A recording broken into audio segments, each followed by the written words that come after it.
Hello everyone. After much anticipation, I have officially added a mini milling machine to the shop. This video is the unboxing, testing, and review of the new mini mill.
Before looking at the machine itself, it came with a little toolbox full of stuff that I need to check out.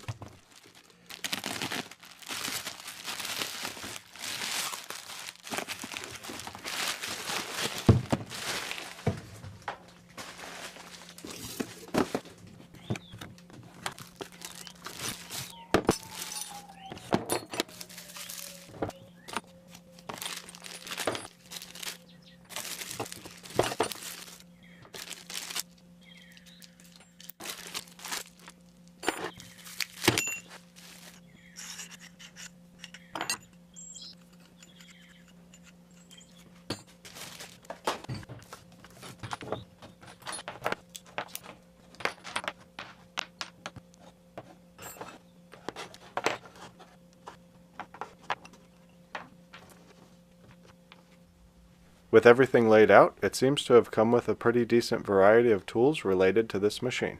And in addition to the tools, some hardware in regards to the chuck, the various handles for the machine, a bunch of Allen wrenches, some T-slot hardware for the table, the manual and a spare fuse, and finally, a really cheap oiler. The first thing to do is put on all the handles.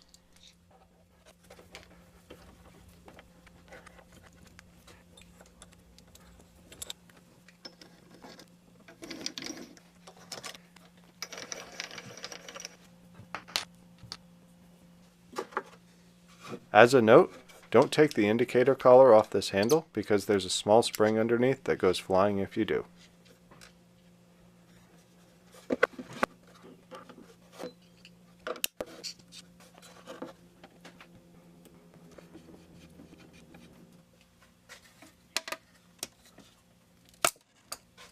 I'm not sure if I broke this cap just now or if it was already broken, but either way, it's broken.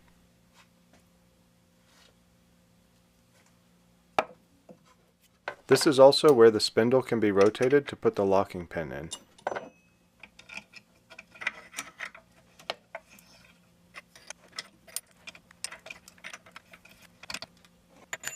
With the spindle locked, the chuck can be inserted into the spindle and then tightened using the bolt from the top.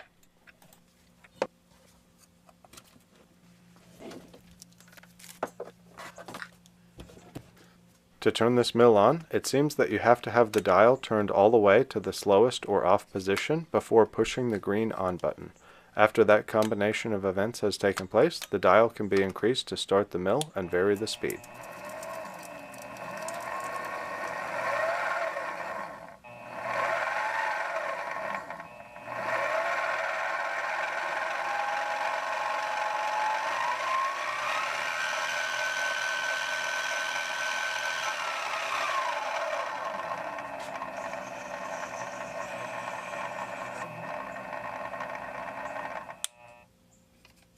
With that figured out, I decided to throw a cheap vise on and give it a try.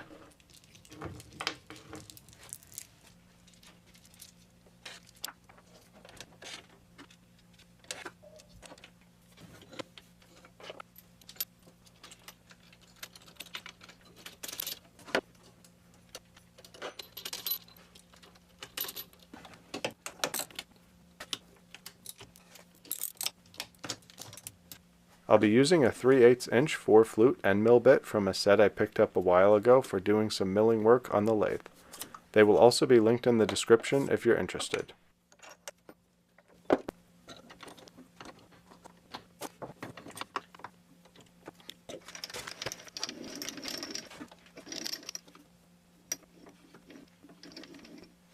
I'm going to be testing this mill on a piece of 2.5 inch aluminum round stock.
While the surface finish isn't perfect, I think it's a lot better than I can achieve doing this operation with any other method that I have access to, and could always be finished to remove the machining marks.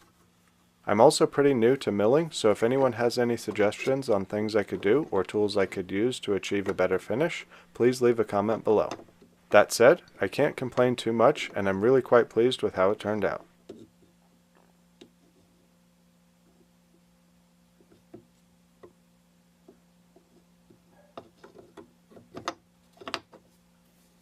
I also picked up a double-sided edge and center finder for the mill and figured I'd test it out as well. If you're interested, it will also be linked in the description.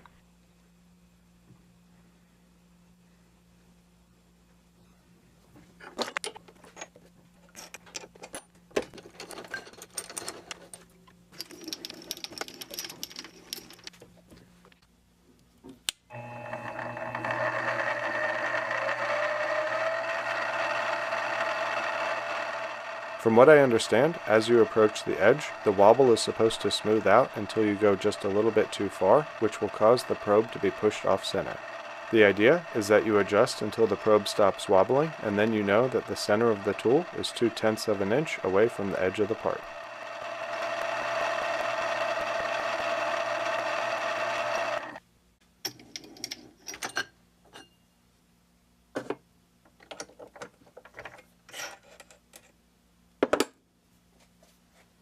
It's pretty low tech, but seems to work well and was cheap enough that I'm sure it will be worth having around.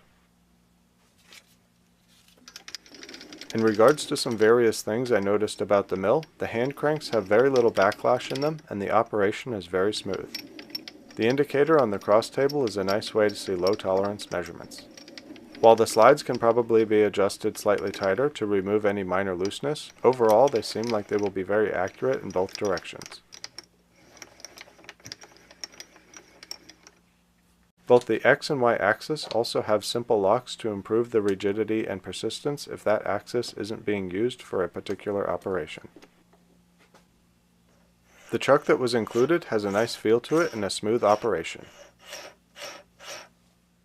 Although when turned on the collar has a wobble to it, it doesn't seem to affect the rest of the chuck, and the collar is large enough to grab onto and quickly close the jaws.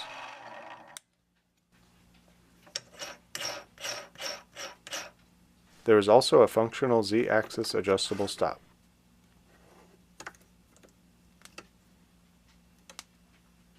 And a debatably accurate angle indicator for the tool. This mill does have a 2-speed transmission, but I'm not sure if the gears are plastic or metal. The depth crank has quite a bit of backlash and is probably only accurate in one consistent direction. Also, while it has a measurement indicator on it, there isn't a reference point, and I'm not sure why it spins on the handle other than to maybe zero it out. In order for the high accuracy depth handle to affect the height of the tool, the low accuracy crank needs to be locked in place.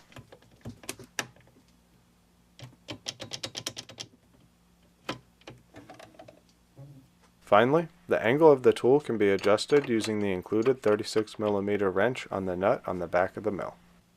Other considerations include the missing mounting bolt from shipping, but at least the other 3 held. The bellows to keep the chips out of the inner workings aren't very impressively attached.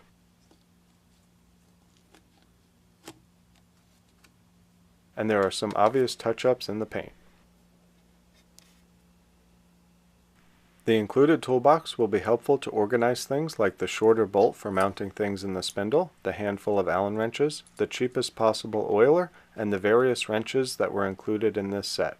Also, the end mill bits and whatever other accessories I get.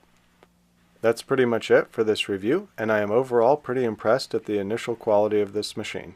It appears to be much more functional out of the box than the equivalent mini lathe, and I'm looking forward to really being able to expand on the projects I can work on.